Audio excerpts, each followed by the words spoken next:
En este vídeo se van a tratar de exponer los temas 2 y 3 que se trata sobre ley y infogobierno y los conceptos sobre globalización, exclusión social y cultura. A continuación la explicación.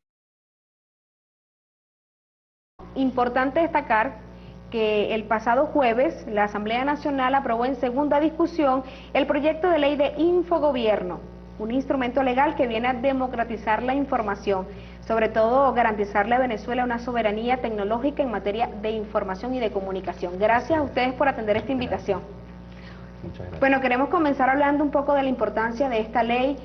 Resulta un poco difícil comprenderla, sobre todo porque tiene muchos elementos importantes a destacar. Hay una exposición de motivos que plantea que esto se está dando desde 1999 con la transformación de la Revolución Bolivariana, con la promulgación de la Constitución de la República Bolivariana de Venezuela, la necesidad de iniciar un camino de transformación, de liberación de información. Claro. Bueno, muchas gracias por la invitación. Ciertamente es una ley que va a tener un impacto desde el momento de su aplicación, ya lo está teniendo inclusive antes de su aplicación, en materia de soberanía nacional.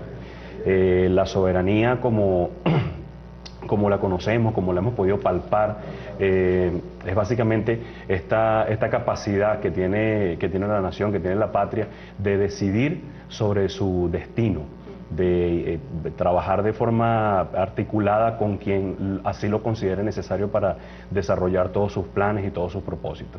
En todo lo que contempla soberanía alimentaria, soberanía en la defensa, soberanía territorial, está estipulado también la soberanía tecnológica, es un componente de la soberanía. Si nosotros no somos dueños del saber, de las herramientas, de los distintos instrumentos de ciencia, de conocimiento popular que constituyen todo lo que nosotros denominamos tecnología, difícilmente vamos a ser dueños e incidir sobre nuestro quehacer diario. Si no tenemos la capacidad de desarrollar aeronaves, vehículos,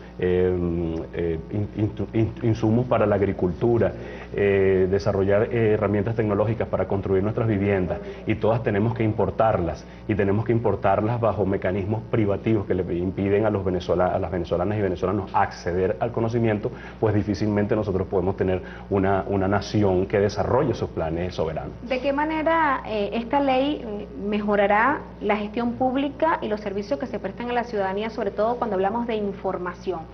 Muchos se preguntarán, ¿para qué aprobar esta ley de infogobierno? ¿Qué beneficios le va a traer a la población venezolana, sobre todo cuando hablamos de soberanía tecnológica, Claro, de saber qué pasa más allá de esa información? Sí, buenas noches, usuarias y usuarios, y muchas gracias por la invitación. Esta ley tiene yo creo que va a marcar un antes y un después. sí. Un antes y un después. Esta ley está en sintonía con el legado del comandante Hugo Chávez. Como tú hacías en la apertura y hacías referencia a la exposición de motivos, esta ley surge a raíz, o de alguna manera sienta las bases, la Constitución bolivariana en el año 99.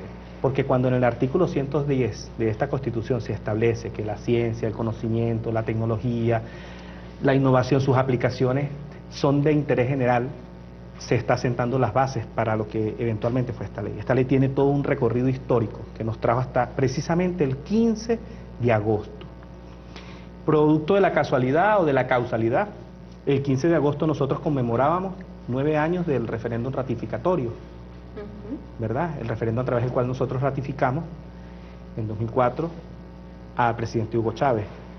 Y también era el momento en el cual nosotros también conmemorábamos el juramento al Monte Sacro que hizo nuestro padre libertador. O sea, dos padres libertadores convergieron en ese día histórico cuando se aprobó la ley.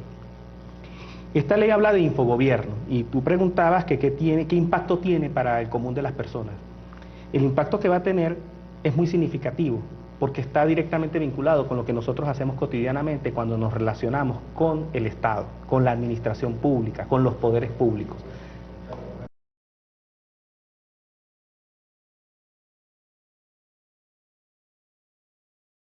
Podríamos definir la globalización como un proceso de interconexión mundial que afecta a todo el planeta.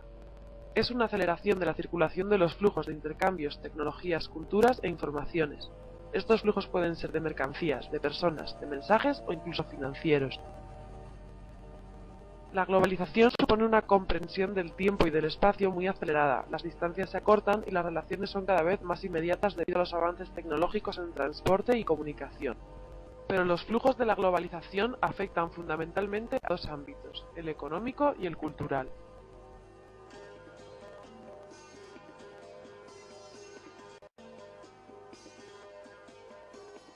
A nivel económico, el proceso de globalización no habría sido posible sin la industrialización. Por eso los principales agentes de la globalización son las grandes empresas, las multinacionales. Estas emplean recursos, materias primas y capital humano de otros países distintos al país original de la empresa, o incluso al país en que el producto se va a comercializar. Esto supone una pérdida de la influencia política como agente organizador social, pues la economía de la globalización se basa en un sistema de libre mercado. Todo esto puede suponer un peligro, ya que las empresas obedecen a intereses particulares y privados, que no tienen por qué coincidir con los públicos. A veces las empresas incluso invaden los pilares básicos de las sociedades como el empleo, las libertades públicas o los espacios cívicos. Las deslocalizaciones son el caso más claro de esta vulneración de los derechos, pues las empresas aprovechan las débiles legislaciones laborales de los países menos desarrollados para producir de manera más rentable. Sin embargo, las empresas dicen responder a las necesidades de los consumidores, que no podrían ser satisfechas sin el sistema de la globalización.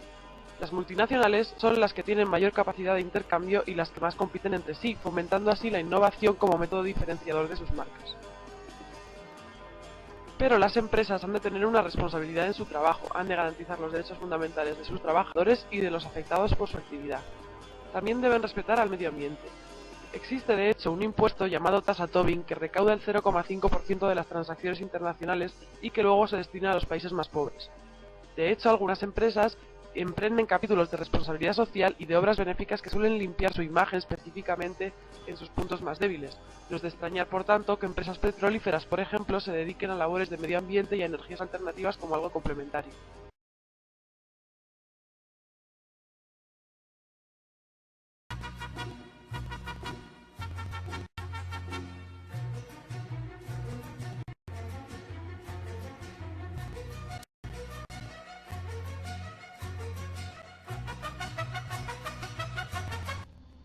Cultura es el aprendizaje que se transmite de generación en generación, el cual nos identifica ante las demás personas, con costumbres, doctrinas, días festivos, estilos de vida, etc.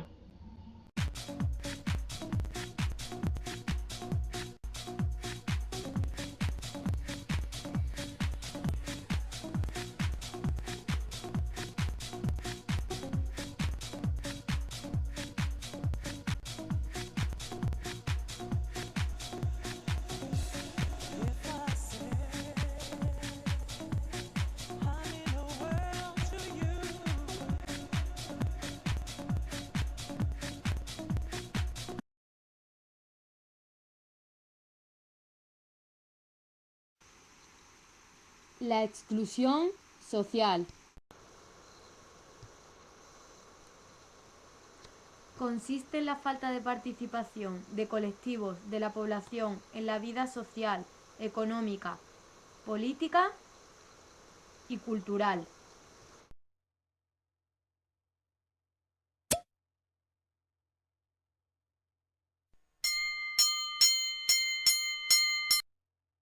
Debido a la carencia de derechos, recursos y capacidades básicas.